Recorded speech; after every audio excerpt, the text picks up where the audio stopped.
we are also very excited to be here today. So I'm Aida. I'm a clinical neuropsychologist and a research associate in the Dementia Research Center. And this is Ashley Peacock. Ashley is our software developer.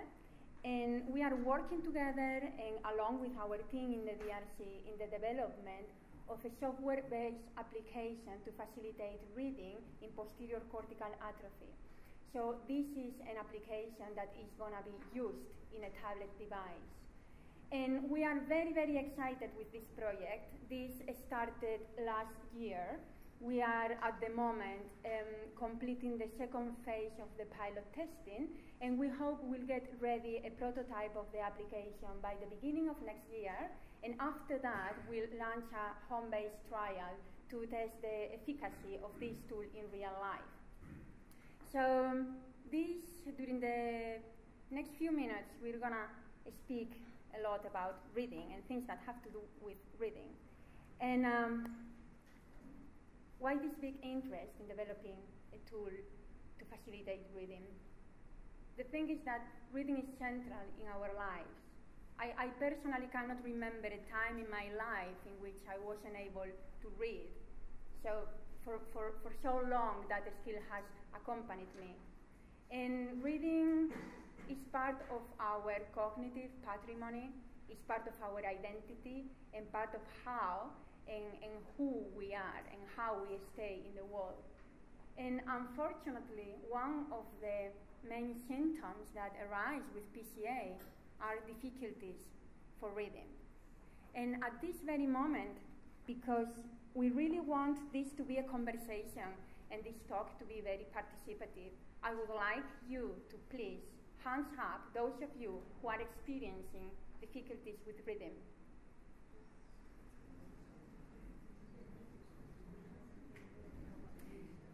And can I please ask you also, how has reading become more difficult for you? You skip some words when you are cooking and trying to follow the recipe. Thank you very much for sharing. It's referring to actually getting lost in the page. Is this right? Yeah, and not finding the beginning of the next line. Yeah, so memory is an issue too. Okay, so this is very important because your testimonies and your descriptions about how about your difficulties reading, it's been the most important contribution to inform the design of this application. And actually, people living with PCA put us on the track of developing this app a few years ago when this team started to investigate the nature of reading difficulties in PCA. And during the last few years, we've been learning a number of things about reading in PCA. And I'm not going to speak about the things that you cannot do. I'm going to tell you about these findings in terms of what you can do, what we have learned that you can do to help you with your reading. So for instance, something that we've learned in the last years is that space matters. The position of the words in the text, if they are at the beginning of the sentence or at the end or in the middle of the text surrounded by other words, matters. Because we know that you are able to read more easily words that are taking positions in the periphery, at the beginning of the text or at the end. So we are talking about words that are taking spaces that are more clear or surrounding distracting elements. We also know that contrast matters because we know that you benefit from maximizing the contrast of the elements.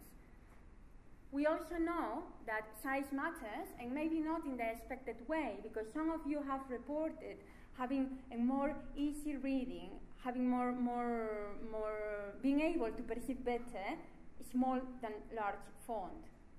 And we also know that eye movements matter, because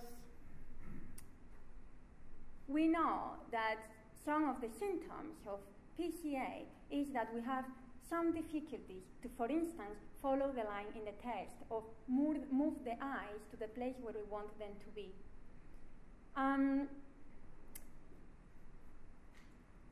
And all this knowledge that we have generated in the last few years, we've tried to convert it into strategies of text manipulation to build this application. And now, for a minute, I would like you to share with us what kind of a strategy.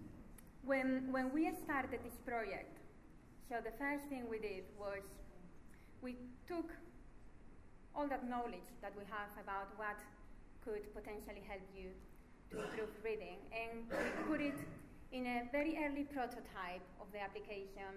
We set it up in a tablet. I grabbed the tablet and I started to travel around the country, visiting people living with PCA and asking them for help to test this early prototype and tell us what worked, what didn't work, and how we could make it better.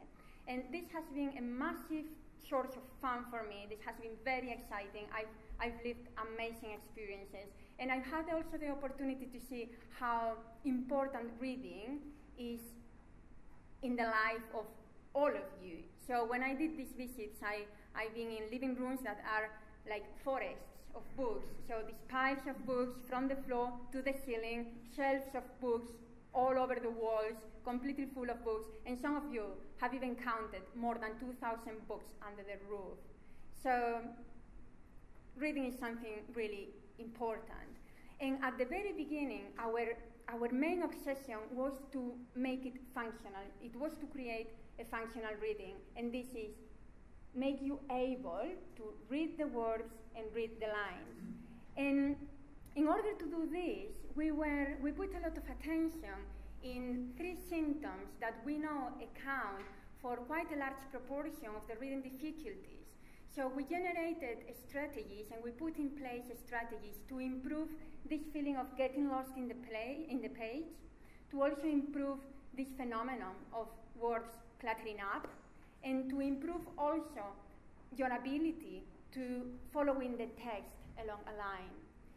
So we put in place all these strategies. I went for another round of testing, and yes, we managed to do this reading functional, but we bumped into another obstacle, and it's that the reading experience was quite poor. So yes, you could read with these text manipulation techniques, but the reading experience was quite unpleasant.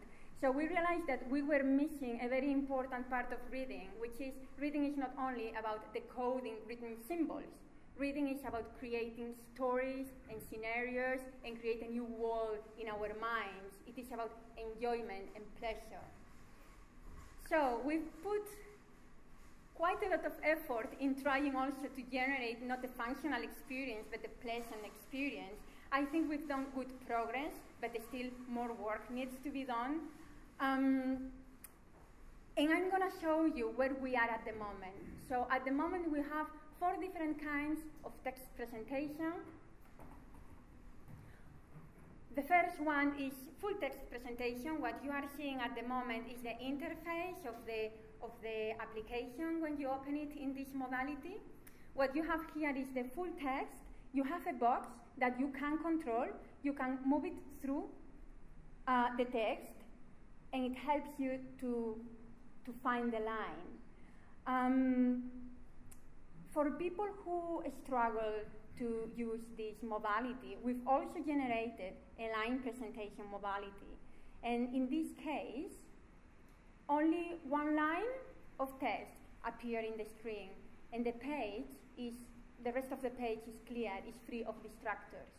But still, for people who can be experiencing more visual disorientation and more crowding, we have generated double word presentation.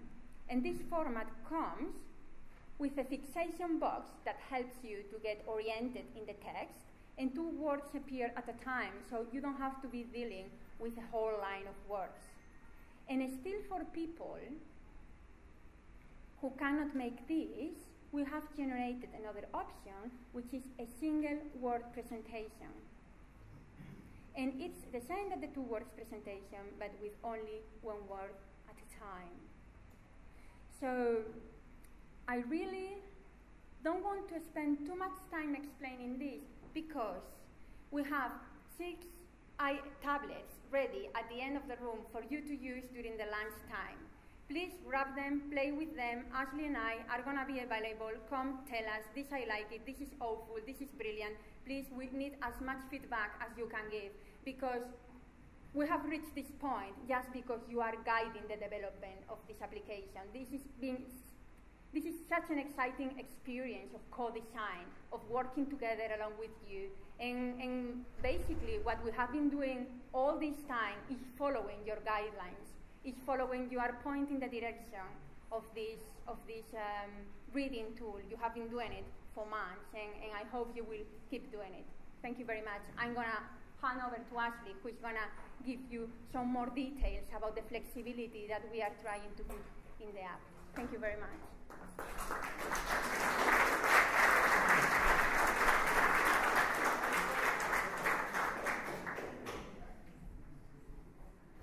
Hi everyone, can you hear me? Is the microphone okay?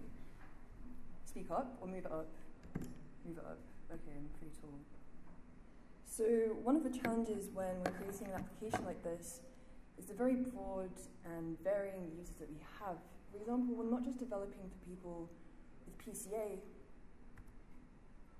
we're also developing for users who are of a very specific age range and people who may not be particularly familiar with using these tablets or devices. In addition to this, we're having to cater for visual impairments and trying to incorporate the best guidelines and practices into the application. Thirdly, we're also having to look at general dementia and how general dementia might interfere with how a user, or change how a user is interacting with the application, and therefore how we can adapt the design of the application to best alleviate some of these challenges and these barriers. So one of the philosophies that we have tried to adhere to is an idea of being very person-centric. And what this means is, instead of trying to fit you to the application with various amounts of training, doing our best to try and make sure that the application fits you as intuitively as possible. And there is a very interesting and common phenomena that appears when you're giving applications to people and also computers. And that is, if you encounter an error or a problem, or you're not maybe sure of how to get to your goal from where you are and you get maybe confused, there is a strong tendency for us to blame ourselves instead of blaming the computer for failing to adapt to a divergent path that we might have taken. So if you're ever evaluating an application with us and you do encounter maybe something's taking a bit more cognitive effort, or an error happens or a crash, please do come and tell us, because it could be that other people are experiencing the same things and a slight tweak in the design could make life better for everyone. So first of all, I want to ask you what your experiences are with tablets. So could I please ask you to raise your hand if you have used a tablet, smartphone, iPhone, iPad, ever? Or tried to use one ever? Okay, could you please put your hand down if you have used one of these devices pretty comfortably in the last few days? So no one, okay. Put your hands back up again if you use the device. Please put your hand down if you feel quite comfortable with using one of these devices. Okay. Could I ask you what you use your tablet or applications for? Okay, so keeping track of information and online banking? Yes, I do that. Okay. What sort of barriers have prevented you from maybe using the devices more? Well, with the tablet. Okay, so a little bit frustrating at times. Okay. But I'm not sure. So thank you very much for sharing all of that. And you've highlighted difficulties with gestures and specific gestures and finding stuff on the tablet screen, if that's a good summary. Yeah. Perhaps, please come and speak to us at the end with more information after this. Yeah.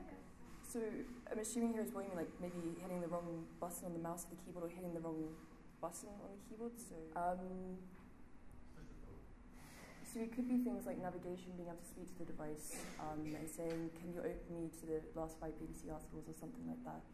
And maybe having the device speaking back to you to help you navigate or locate where you are within the application. But you have to look at voice commands really and what voice commands would be intuitive for a person to use. If you want to be able to open the application, which is a feature at the moment, by using your voice, you can just hit the button and say, open the reader. See, hopefully by the end of this presentation, when I've spoken a little bit more about the flexibility, you can come over and tell us what we're missing out and what we need to get rid of. That would be really helpful, thank you. So, Owing our extremely diverse audience, and our philosophy of wanting to keep it very person-centered, we decided to go about this in two ways. So the first thing that we did is to try and get feedback at every stage of the development process. So Aida here has been traveling all over the country through the rain, snow, desert storms probably, in order to go to people's houses in an environment that's hopefully comfortable for them in order to get feedback. And the second thing that we did was to try and make the application as flexible as we could. So what flexibility have we added? So I've got a little video here, and the first flexibility that I'm going to show you is the flexibility of the text presentation. So use the size of the text straight from the application without having to change out the settings. And the second thing on there was to be able to change the number of words. You'll notice that these settings are not particularly very user-friendly at the moment. They're just there for functional reasons whilst we're trying to optimize the reading experience itself. And after that, we'll look at changing the design of the settings. So if anyone has any particular ideas as to how they would like these settings to be, please come and speak to us. The next one is animation. So we have, at the moment, two things that we can do with animation, and one of them is to change the speed in which the words are presented. So at the moment, it's on a very middle speed, and you can go down here and make it really slow. Snail pace.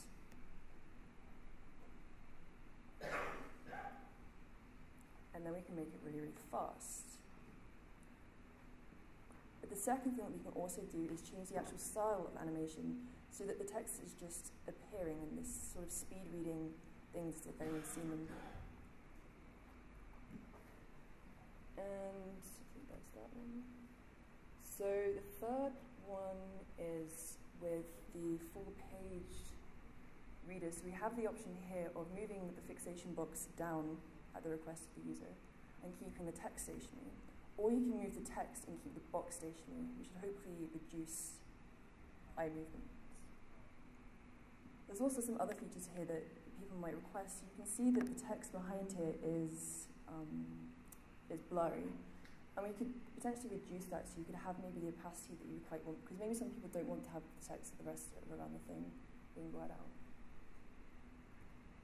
Another one at the moment we have is voice.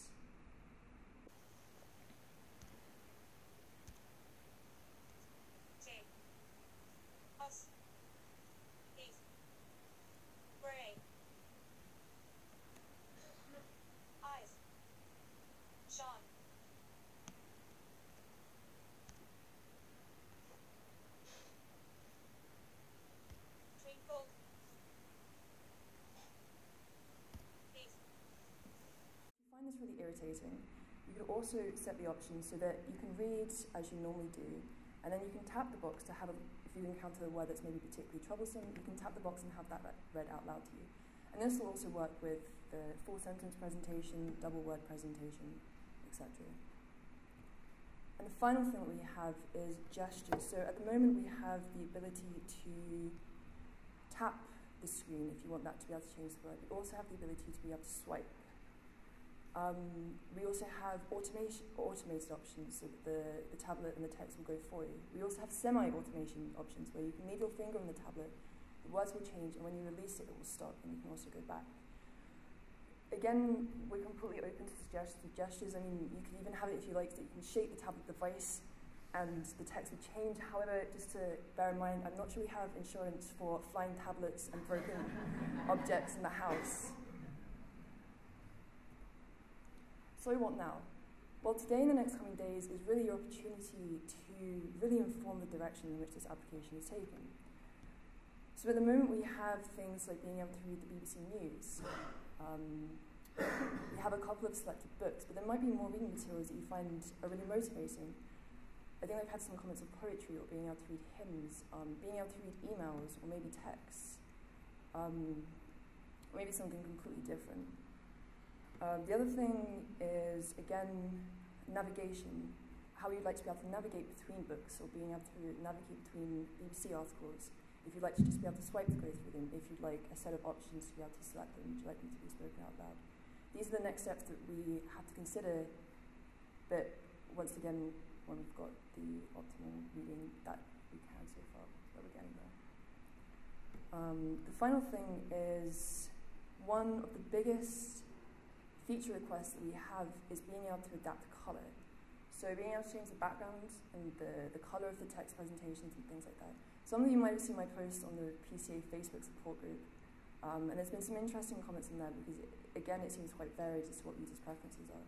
But even with this, for example, we could have it so that you can select from a discrete palette of colours. Or this option over here, which might be a little bit more complicated, but you can select any colour that the human eye can really perceive. So finally, in the interest of collecting feedback, we have a very quick, rapid website put up with just a little bit of information and Aida's contact details on this. So eventually, hopefully, we'll have maybe a bit more news and updates if you'd like to follow with what's going on. Or if you have any ideas after and in the coming weeks that you'd like to suggest to us, please just bombard us with information. It's fine, we're happy with that. So are there any questions? Actually, let me say thank you first to everyone. Thank you all who have given your feedback so far. It really couldn't have been where we are without you. And some of you have really gone leaps and bounds to give us really good quality information and really taking the time. So thank you very much. And also thank you to everyone on the team. So yeah,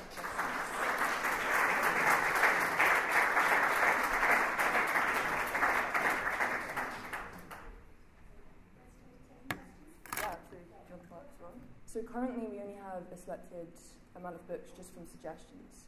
We would like to hope that it will get to a point where it will be any book that you can pick up on, so it could be any ebook. The trouble with, at the moment, ebooks is they're a little bit difficult to implement, but that is entirely what we would wish to go for. Hello. In the future, might you be able to present that with music in school? So I've thought a little bit about this actually, and I think some of the difficulties, so you might not be able to have particularly use the notes, but you might be able to have like C, A, B, or something like that being presented. But because of the beats in the bar, and maybe if you're learning a new piece of music, I'd imagine it'd be quite difficult maybe to stop and to go back. But if you could get, if you can get the notes and potentially how many beats there are to the bar, you can time the animation to be at a set time, and you could have the notes displayed to you, say 4 at a time or something like that, at one of your preferences. That's really interesting that you commented on that actually, someone else has as well. Thank you. Another question? Oh. So the question is this available on a Kindle? Yeah. So adjusting the Kindle itself would be not possible. There might be an avenue where we can get the books that you have on Kindle and transfer them onto the application, but that's something that we generally have to speak to Amazon about because they've tied that stuff down. So unlikely, I think, at the moment. So 2 comments on this. And first of all, we're trying to make it at the moment as non-needing a specific coordinate as possible, so things like gesture and swiping. However, Google have, I think, this year released a very specific device, which is actually one button. And you can use that for interacting with the tablet or device. The only issue is I'm not too sure how well it will work with PCA, because how they do their coordinates is a little bit like, I don't know if you've ever played those video games that you try and pick up sweeps, and you have these 2 handles and you have to go along and then right and then drop the thing. It's a little bit like that.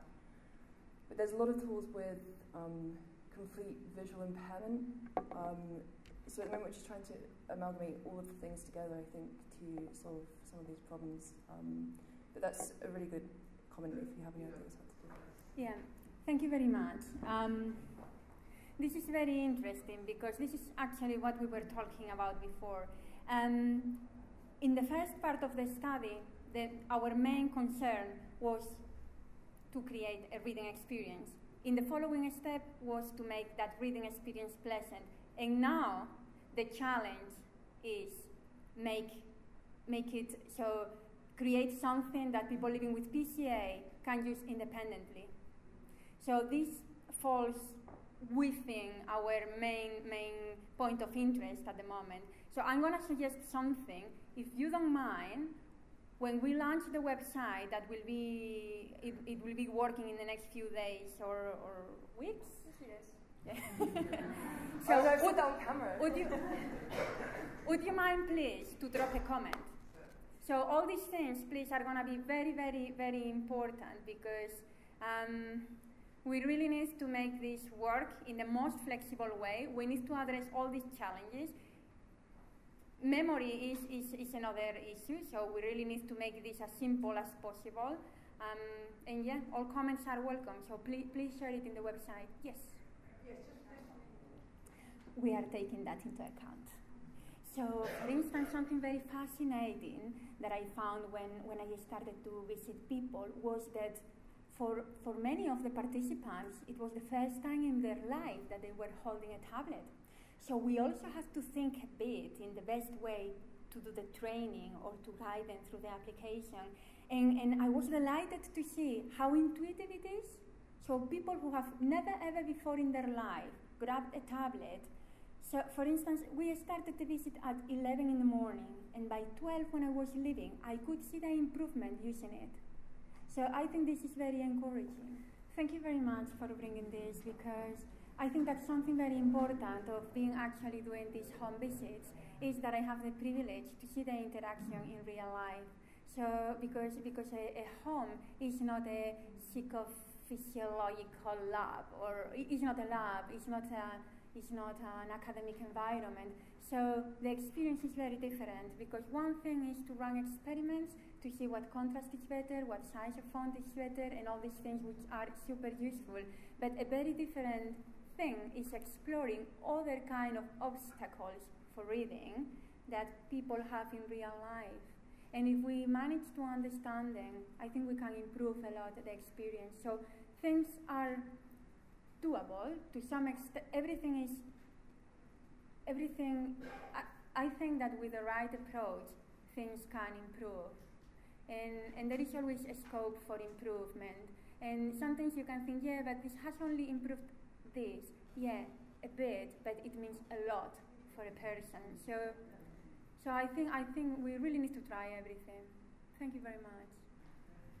This is the plan, actually. So as soon as we complete the trial, or by that time, it will be released. So it will be anyone will be able to download it from the website.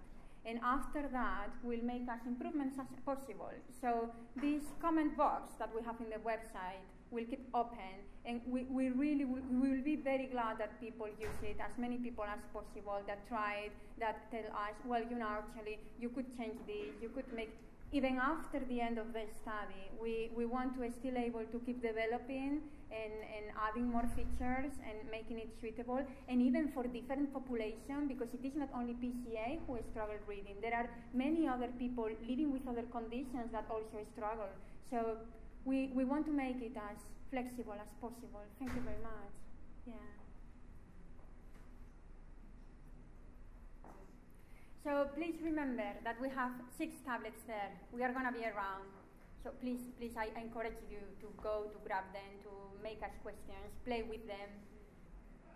Don't worry, you cannot break them, so really feel confident using them.